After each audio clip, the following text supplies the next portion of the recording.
Hello,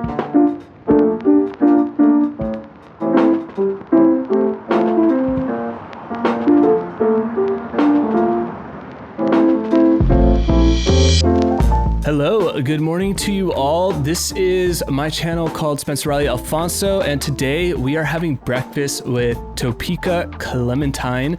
For those of you who don't know, I am the creative director and co-owner of Ildefonso Inc., a music agency and sync house, and Topeka Clementine is a Lofi Alt pop artist from San Diego, California. And our journey together actually started with food at a restaurant called Econtro near the soda bar in San Diego. And I was curious, Kai, did we pick the place or did you pick the place? I remember you gave me like 5 options, and this was the first time I had ever met you guys.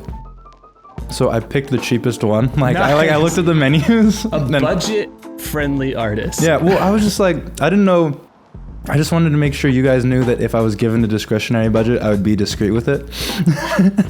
That was like my mentality. I like that. It's kind of both saving us money, but also creating a circumstance where if we were to give you a budget for something, you wouldn't be ruled out. Yeah, exactly. Yeah. Love that. I'll keep that in mind if we're ever throwing like some kind of anniversary party for something. We're like, we need someone who's discretionary with a budget. Kai will pick a nice place, but not too expensive. And in this economy, that matters. So it sounds like it was kind of a blend of both of us. It was a collaborative picking of the restaurant. You gave me 5 options. I looked them over. Also, one of them doesn't even exist anymore. No way. Yeah, Verbena. Dang. What happened? I don't know. Well, I played a Sofar in there. It's like it's just like an event space that they rent out that still has the bar in the back. But also the sound paneling is really nice. What is Sofar? Because this is something I've been aware of since maybe like 2015. And I think you and Pearl maybe are the artists on the roster who do that. What is it? It's like these private, intimate events. So Sofar actually stands from Sounds from a Room. I didn't know that. I didn't know that either. Yeah. Until like one of the last ones I went to. But it was started, I want to say like early 2000s by a couple guys from the UK who were just tired of going out to bars to try to see like their favorite artists, and like people were talking over it, and they were like, well, let's just start doing stuff in our living room. And it sort of turned into a bunch of people's living rooms from like all around the world. And they just rent out tight, maybe 50 to 100 max spaces, and do little private concerts with stripped down sets from artists, big and small. What's been your favorite venue that you've done for them? Oh, I want to say the vibe at Aviator Nation in La Jolla is always like immaculate. I haven't had a bad set there yet. Always really good reception. And for our non-Californians, what is La Jolla? Oh, La Jolla is like, I don't know, it's a beach town like any other. Probably one of the most gentrified in the San Diego area. It was like really wealthy, right? Yeah. Okay. Yeah, that's where like all the doctors that work at the like UCSD and stuff. Isn't that where Grace and Frankie are? And have you ever seen the show Grace and Frankie on Netflix? Oh, they're like the two. They're not widows, but they're divorcees, but they live together. Yeah. I think they're supposed to be in La Jolla. Okay. Yeah. Okay. That tracks. So before music, though, you were headed towards an entirely different career in fine dining. Is that what you would say? Indeed. Yeah. Indeed. Can you tell us? Indeed. Can you tell us about that? What was that path like? When did that start? And today we're eating for breakfast sourdough with honey for me. And what do you got? I got olive oil and salt. And this is prepared by Mo. This is fresh-ish sourdough from yesterday, toasted. So thank you so much, Mo. And I have thank you, Mo. An almond milk latte. And I got some espresso. Black. So when did the fine dining career start? The fine dining career, I got a job like my senior year of high school because I just wanted I just felt, I don't know, everyone was getting a job. And I felt like it was time to enter the workforce. But I went to this like primarily Chinese, but like kind of Asian fusion spot that was in Oceanside called Boulevard. Shout out Chef AJ. And I just fell in love with the life of like working 12 plus hours and just going. And being passionate about food, where it comes from, how it tastes, the sights, the smells, the heat, the speed, like the everything. It was just, I'm generally a really mellow, slow person, and it was like completely the opposite of everything I think I am, but it was what I needed at the time. And once I started, I just couldn't stop. I tried to take time off and go to community college, but I lasted like a semester and a half, went right back to the kitchen, and just kept kind of working my way up from there. And this was all pre The Bear. Oh, yeah. You haven't watched it yet, right? Oh, no, I've watched enough to give me severe PTSD. I remember that. Yeah, even like the scene when like he's like falling asleep watching Pasta Grannies, like that's literally like that is literally what I did. It's like whoever was doing the consulting on that like really nailed it. Like, yeah, I can't watch it all the way through without like freaking out. You worked at a couple restaurants, right? Mm-hmm. So what happened after Chef AJ? After Chef AJ, I took time off to try to go to school. Really wasn't for me. I went back to cooking at LTH, which is sort of like a middle-end bistro style kind of place in Oceanside. They were like the only game in town for the longest. Yeah, and I learned just how to be like really quick there. I feel like it was always packed. They did like 25,000 on a Saturday night. Like, yeah, they were just really working. And $25,000, like, is what I mean when I say 25,000. So I went there, and then I worked at 608 with Chef William Ike, who now owns Matsu, which is in Oceanside. They're doing Japanese-ish food there. He taught me a lot about just really foundational cooking. Like when I season a pan, I season a pan the way he taught me how. You know, there's like the order of like how hot you get the oil, what vegetables go in first, deglazing, when to add the butter, all like the super foundational things, balancing salt and acid in the right way. How to cook without a recipe book, how to just sort of cook things right. Even if you don't know what right is, just knowing how it's going to feel by the time it's done and making sure everything in between the beginning and end feels right the whole time. I learned a lot from him in that way. And so I worked for him for, I think, every bit of a year and a half. And I got an opportunity through his friend to go out to Copenhagen. And I did some studying there for a month at a place called Amass, which was the CDC from Noma. For those of you who don't know Noma, it was the best restaurant in the world, like 3 times in a row, off of whatever magazine decides those things. And he was the CDC there for like the 3 years in a row that they did win best restaurant in the world. And he left to start his own restaurant. But he's actually a San Diego native. And his brother was really good friends with Chef Willie. And through that, I got the connection to be able to go out there and study. And so I learned a lot of like new Nordic kind of concepts. And so after I did my month there, I came back to California and I went up to Oakland and I worked at a place called Sobaichi, which is, they're like the one of 2, I think, on the West Coast, one of 3 in the United States that make Japanese buckwheat noodles by hand, like the old way. And so I lived in my truck behind that restaurant for a year, and learned how to make soba for a year. And how has cooking transitioned you into music? Are there philosophies and techniques that you find helpful in creating music? just sort of the general fuck you, I'm going to get it done mentality of like, hey, this takes 15 minutes to make, but service is in 8 minutes. So you're just going to have to figure out how to make this in 8 minutes, even though it usually takes 15. Like that kind of mentality. Also, I would kind of do anything to get in the door at places.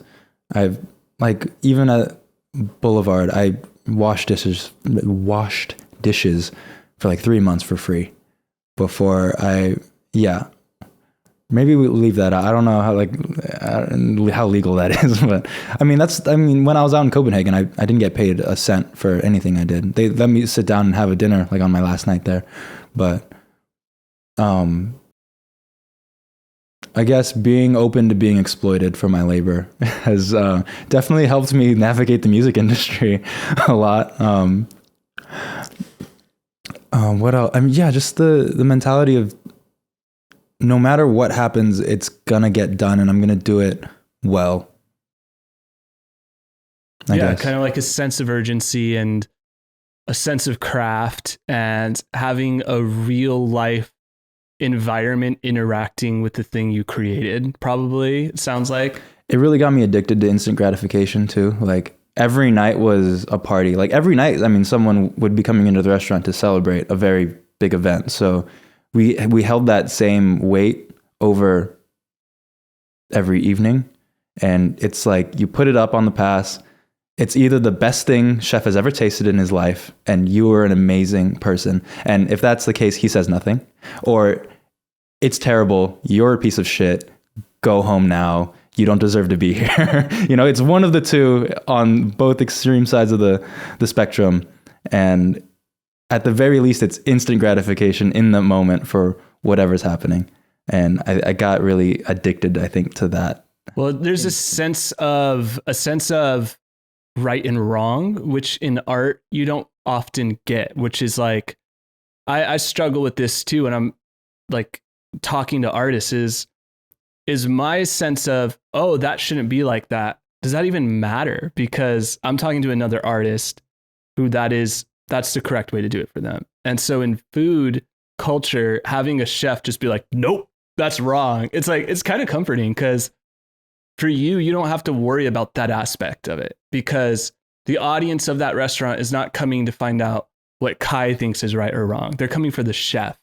And so whether that's toxic or not the way to do it, it's at least a way that you got to experience. Where in the music industry, there's no way that I could tell someone, no, that's definitely not going to work. It's like, maybe it will, because you're the chef, and ultimately like what people want is to hear your take. And so I could see how that could be addicting to have that sense of black and white, like this is how it's done, you succeeded, or no, you dropped the ball. Because no one's going to come and tell you dropped the ball on a single or on a production or a mix. And if they do, you could just be like, that's how I wanted it, but it must be nice to have a Jedi in your corner being like, no, wrong, yes, right. Well, I think it makes the clear distinction between art and craft. And so like the chef is the artist. And then I always found value in being a craftsman within cooking. Like in my head, I was like the Anthony Collinses, who, if you don't know, he's like pretty much a child prodigy guitarist. Not saying that I was like a child prodigy at cooking, but I was always the youngest there and one of the best. And it always like rubbed people the wrong way. And I see cats like that as like,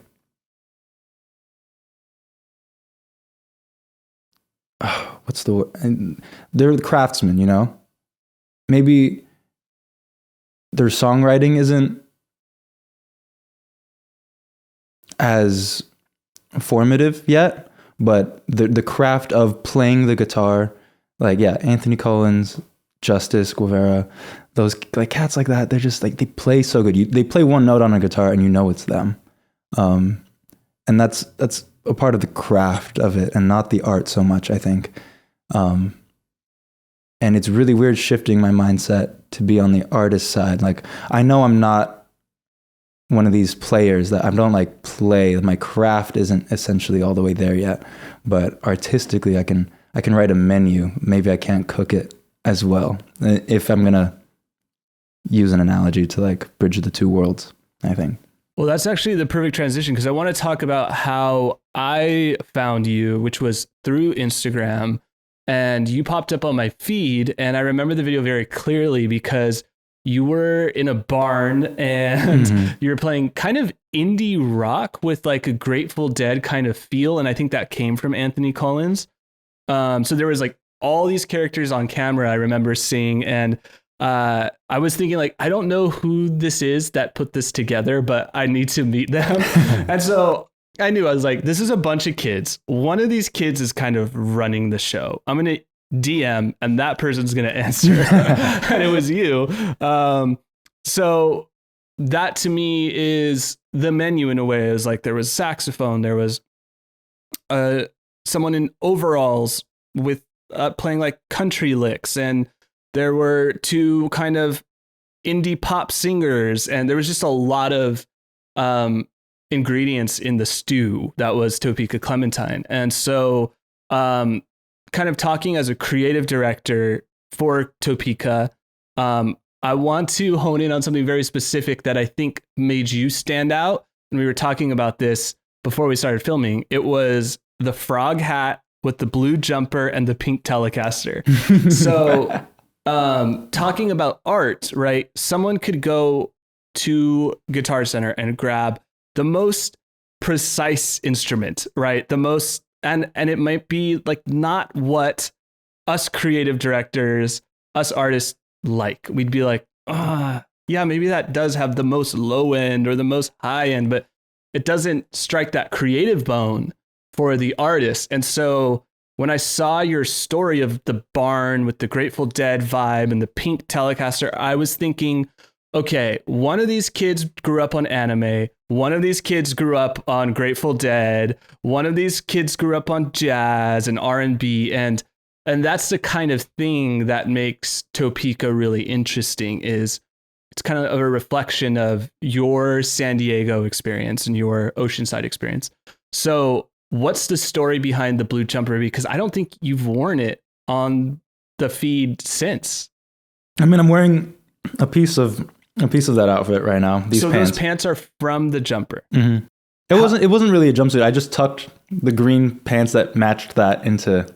Now you need to design that, because that thing was sick. That needs to become a jumper, because that was what caught my eye. It wasn't the music. It was the vibe. It was okay. Someone has a blue jumper that tells me they're an artist, and not just someone who's like going to fast fashion and being like, graphic tee of my favorite artist, and these jeans work, and let me just get to the stage and play my songs.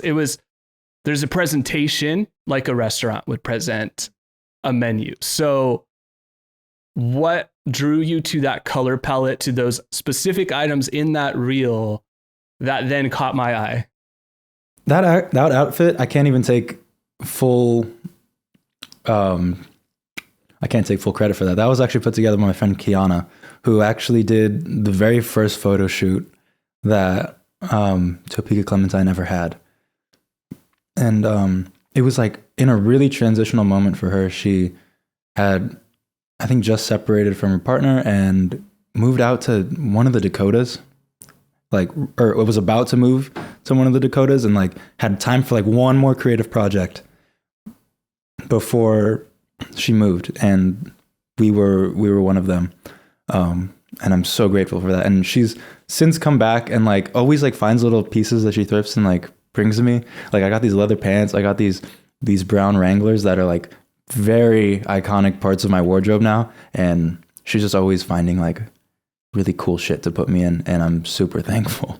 And that's a big part of it, is finding creative, like-minded people. And I think that's kind of a new phase for the way that you're marketing Topeka, is literally going on reels and saying, these are the people I'm looking for. And it's working. And I like you, I fell asleep, woke up and was like, wait, when did Topeka Clementine's account get to 18,000. Like, this is crazy. And I would do this with your account all the time. I'm like looking for the video and I'm like, oh, there's the video. It's you making breakfast. But the key is your, because we were kind of talking about like, what does the dream lineup of a bill look like for you? And treating your audience with the respect of, let's curate something for them. So every artist that is on that bill is reflective of the Topeka Clementine mindset. And so what is that current mindset? Who are those artists that you're creating this kind of literal algorithm with, but also a creative kind of inspiration from? Oh, it's tough. I mean, it'd probably be like something like a 5 bill lineup.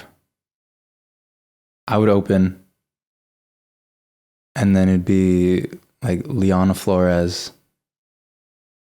Wasia Project, and then Leve. And then I would like have to do everything to stop myself from trying to propose to Leve. And that would be the bill, I think. So what is this genre that you've kind of become more gravitated towards? Or has this genre always been in the back of your mind, but you just have slowly put together the tools to arrive at this sound? These are all artists that I've followed pretty closely for about a year now. And they were always just, sonically, they're smaller and intimate, and there's good songwriting behind it.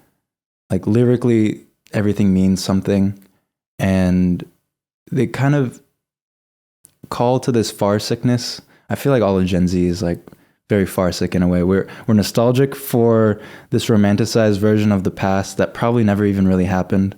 Like, because we're all, socially passionate as well. And we understand that the eras that we're evoking are rife with the kind of oppression that we really hate, but we still, like, there's something about the vibe, and there's still like a connectedness, like a pre-social media kind of warmth that inhabits some of these sonic worlds, and taking, chewing the meat and spitting out the bones of some of these things that we're trying to evoke, I think, is a really big part of finding a human aspect to what it even means to do what we do.